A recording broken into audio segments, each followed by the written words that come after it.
आजच्या टॉपिकचं नाव आहे परफॉर्मन्स, कामगिरी. श्रीराम समर्थ श्रीराम.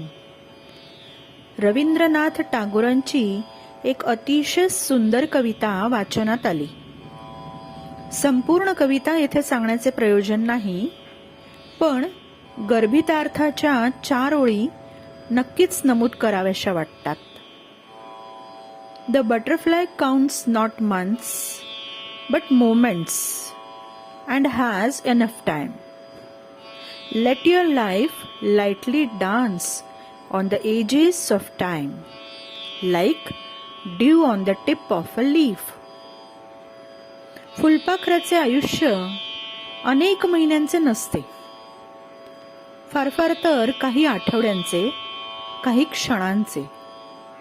पण तो ते जगतो, प्रेझेंट करतो, परफॉर्म करतो, व्यक्त होतो आणि आपल्यालाही आनंदी करतो. या सुंदर ओळींची फुलपाखरासारखीच मनावर रुंजी घालत घालत समर्थ विचारांची दिशा सापडली. समर्थ म्हणतात, शतवरुषे वय नेमिले, त्यात बाळपण नेणता गेले. तारुण्य अवघे वेचले विषयांसवे, वृद्धपणी नाना रोग, भोगणे लागे कर्मभोग. मग भगवंताचा योग कोणे वेळी. माणसाचे आयुष्य काही फुलासारखं नाही. शतवरुषे म्हणजे 100 वर्षे जर माणसाचे आयुष्य धरलं तर बालपण अजाणतेपणात गेलं, तारुण्य उपभोगात सेट होण्यात गेलं आणि वृद्धपण शारीरिक व्याधींमध्ये गेलं. मग भगवंताचा योग, भगवंत तर लांबच राहिला. अर्थात नेटके प्लॅनिंग नसेल आयुष्याचे, तर तारुण्य नावाची आयुष्याची जी सोनेरी पाने असतात तीही काळी ठिक्कर पडतात. फुलपाखराच्याही जीवनात 4 अवस्था आहेत, पण जेव्हा ते टवटवीत, आकर्षक म्हणजे तरुण, उमेदीची जी फुलपाखरे असतात, फुलपाखरू म्हणून तेव्हा जे उदयाला येतं तेव्हा ते बहरून घेतं, चांगल्या रीतीने ते प्रेझेंट होतं, फुलावर रुंजी घालतं, रसाळ गोड मध चाखतं, चित्रकारांच्या चित्राचा विषय बनतं, कवींचे हृदय घायाळ करतं, लहान मुलांचा आकर्षण बिंदू ठरतं, निसर्गाची शोभा वाढवतं, नाटककाराची संहिता बनतं, रखरखीत कोरड्या भिंतीवर आरूढ होऊन भिंतीची वृक्षताही घालवतं, फुलांचा पाकळ्यांचा मित्र बनतं. आणि हेही एवढं सगळं काय कमी म्हणून केसरातील परागकण विखुरतं आणि हिरवीगार सृष्टी निर्माण करतं. मूर्ती लहान आणि कीर्ती महानच की याची. बरं, या सर्वांकरता त्याला मिळालेला अवधी असा किती? अगदी अल्प. अल्प काळातच एवढी कामे, एवढी व्यक्तता, एवढे प्रेझेंटेशन, असा परफॉर्मन्स, म्हणजे तो आम्हा माणसांचा आयकॉनच झाला. व्यक्त होण्यासाठी परिस्थिती महत्वाची नसून मानसिकता महत्वाची आहे. एका विशिष्ट हेतूसाठी केलेला जाणीवपूर्वक प्रयत्न हा परफॉर्मन्स होऊ शकतो ना. आणि तो किती सिन्सिअरली आणि स्किलफुली प्रेझेंट करतोय हेही तितकेच महत्वाचे. प्रेझेंटेशन आज कुणाला नवीन नाही राहिलं. कॉर्पोरेट क्षेत्रात कोणत्याही इंटरव्ह्यूमध्ये तुम्हाला स्वतःला प्रेझेंट करावंच लागतं. दिलेल्या वेळेत तुमचे काम, तुमच्या कामाचा दर्जा, कामातील वेगळेपण यावर तुमची निवड आणि क्षमता ठरत असते. गॅदरिंगमध्ये नाही का, विद्यार्थी 3 ते 4 मिनिटांच्या परफॉर्मन्ससाठी महिनाभर सातत्याने तासन तास प्रॅक्टिस करीत असतात. का? तर आपला परफॉर्मन्स, आपलं प्रेझेंटेशन उत्तम व्हावं म्हणून. 3 ते 4 मिनिटांसाठी जर एवढा खटाटोप करावा लागतो, तर आयुष्याच्या परफॉर्मन्सचं काय? त्याचा विचार न करून कसं बरं चालेल? समर्थ म्हणजे प्रत्येक प्रश्नावर रामबाण उपाय सांगणारे आहेत. एखादे गाणे कसे गायचे विचारले तर ते सांगतात, केवळ कोमळ कुशळ गावे, कठीण कर्कश कुरटे सांडावे एकीकडे. कोमल कौशल्याने गा, कर्कश आणि चोरट्या आवाजात गाऊ नका. पुढे म्हणतात, गाता गाता गळू नये, म्हणजे गाता गाता मध्येच थकून गाणे अर्धवट टाकून सोडून जाऊ नका. बरं, नुसतंच गाणं म्हणायचं का? तर नाही. गाण्याच्या साथीला ताल, तंबोरा, तालबद्ध तंतुवाद्य हे सर्व असावं. ताळ तंबुरे तान माने, ताळबद्ध तंतू गाणे, तूर्त तार्किक तने मने तल्लीन होती. लोक काही काळाकरता तरी डोलायला हवेत, असं गाणं असावं. लोकांमध्ये कसं राहावं बरं? तर म्हणाले, टाळाटाळी टिको नये, टमटम टमटम लावू नये कंटाळवाणी. एखाद्याला ना ब्ला ब्ला ब्ला ब्ला बोलायची, फार बडबड करायची सवय असते. समोरची माणसे इग्नोर करतायत हेही त्या बिचाऱ्याला कळत नाही. आणि त्यांनी समर्थांना ऐकलं असतं तर तो बिचारा या दोषापासून वाचला नसता का? आपल्या क्षेत्रातील आपल्या परफॉर्मन्समध्ये यश कसं येईल त्यावरही समर्थ सांगतात. ज्या ज्याचा जो व्यापार, तेथे असावे खबरदार. दुश्चित्तपणे तरी पोर वेढा लावी. चुके ठके विसरे सांडी, आठवण झाली या चरफडी. दुश्चित्त आळसाची रोकडी, प्रचित पहा. या कारणे सावधान, एकाग्र असावे मन. तरी मग जेविता भोजन, गोड वाटे.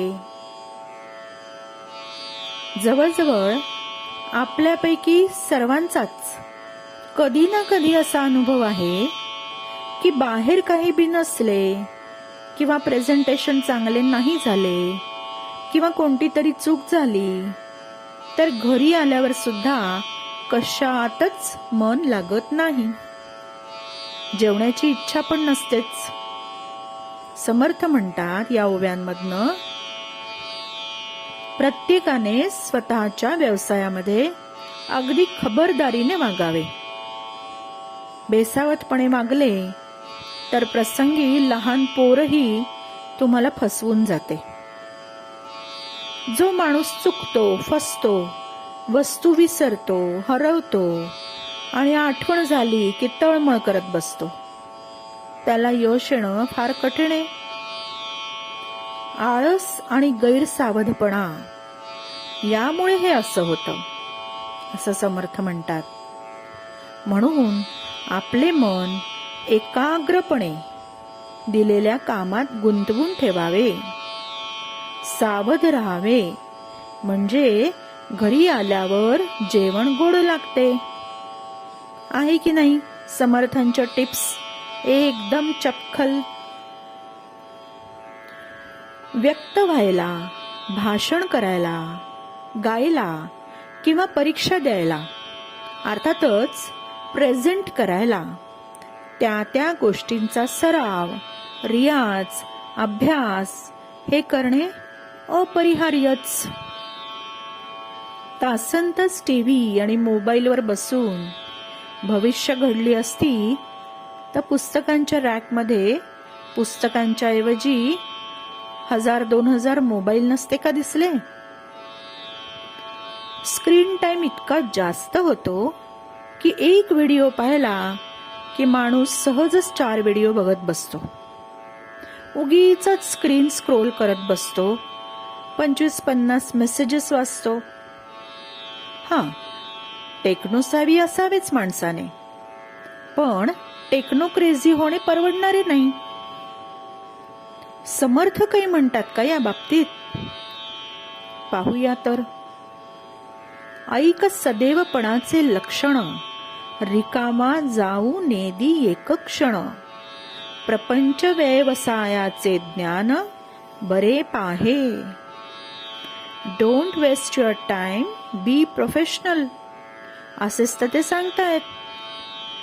आयुष्याचा एकही क्षण फुकट जाऊ देऊ नये.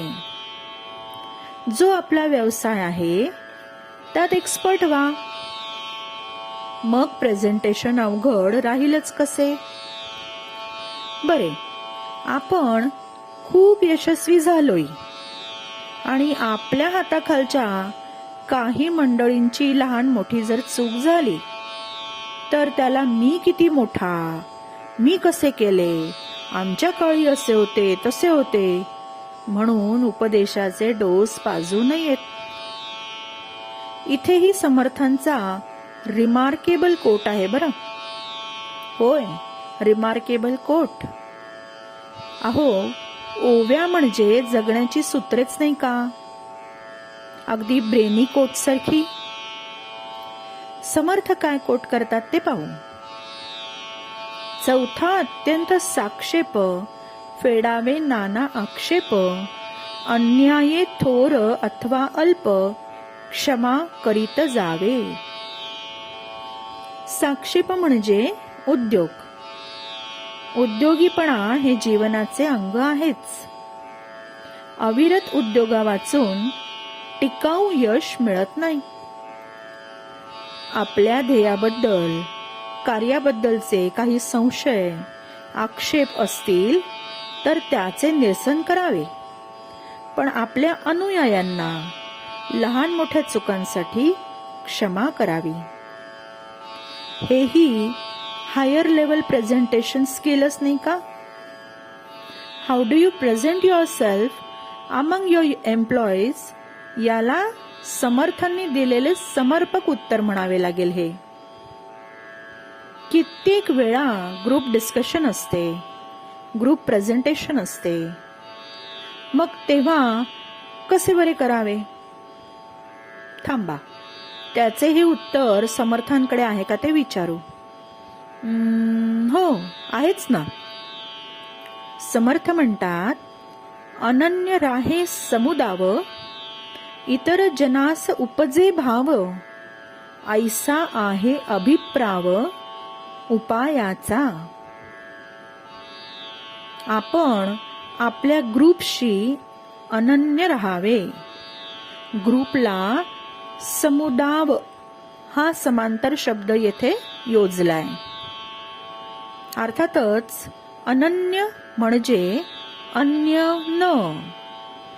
आपल्या ग्रुपचे सिक्रेट्स फितूर होऊन अन्यत्र सांगू नये. या फितुरी कारणामुळेच आपली मागील राज्ये नाहक नाही का बळी पडली? आपण सर्व इतिहास जाणताच.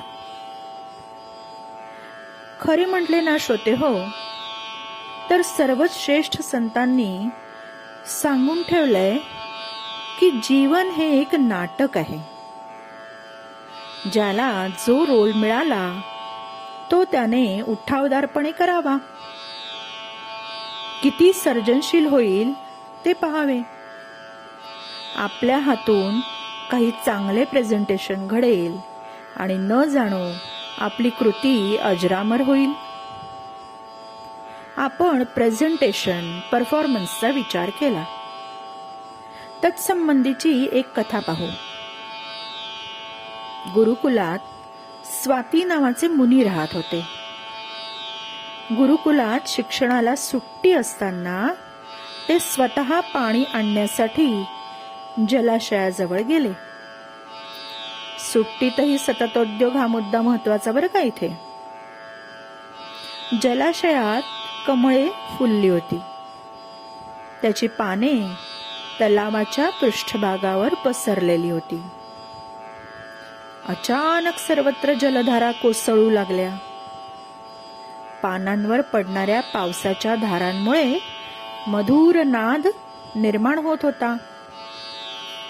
पानातून निर्माण होत असलेल्या नादाचे निरीक्षण करताना त्यांना असं दिसलं की मोठ्या आकाराच्या पानांमुळे मधुर ध्वनी आणि लहान आकाराच्या पानांमुळे हृदयाला भिडणारा ध्वनी उत्पन्न होत होता.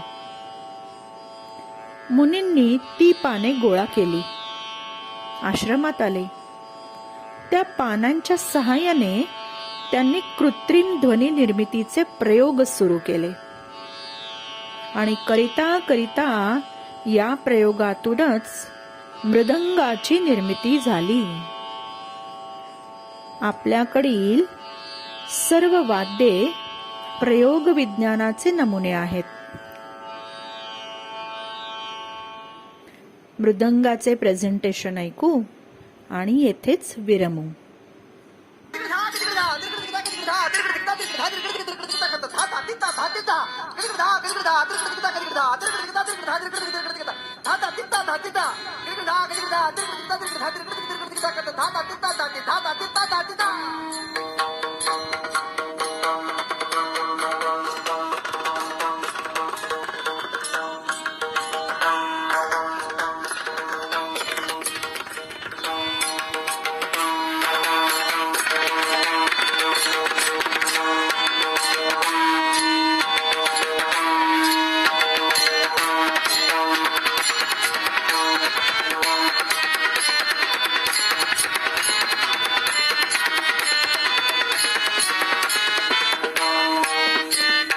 पक्वाजामध्ये पक्वाजे